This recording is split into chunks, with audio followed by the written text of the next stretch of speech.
The incompetent Labour government is officially in absolute ruins after a panicked minister tried to cover up a terrifying military escalation in the Middle East and got completely vaporised on live television.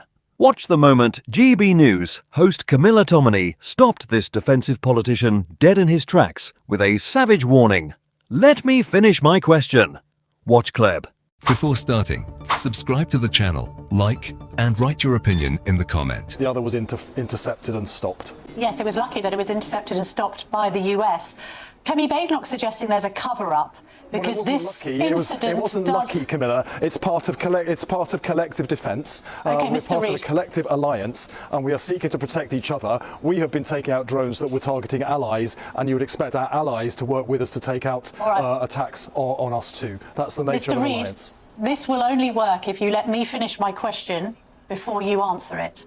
So Kemi Badenoch has suggested that there may have been a cover-up and the Prime Minister may have been reluctant to share these two attempted strikes on Diego Garcia because it exposes the folly of him not immediately allowing the US use of those bases when the strikes first started to rain down at the beginning of this war.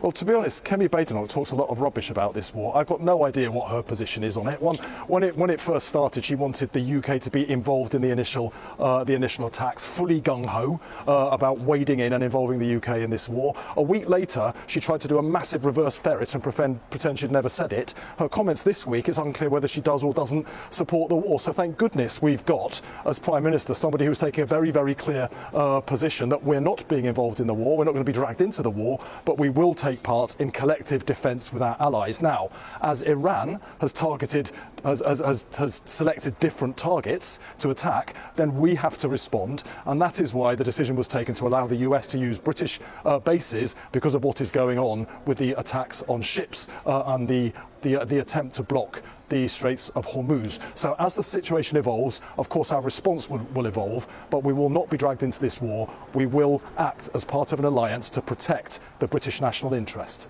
I know, but Mr. Reid, you haven't answered my central question, which is that these attempted attacks on Diego Garcia expose the folly of the Prime Minister's dither and delay at the beginning of this war. He should have granted the US use of those air bases from the very beginning, and then perhaps he wouldn't have been so publicly criticised by President Trump. Camilla Tominey just gave this out-of-touch Labour minister an absolute masterclass in holding power to account on live television.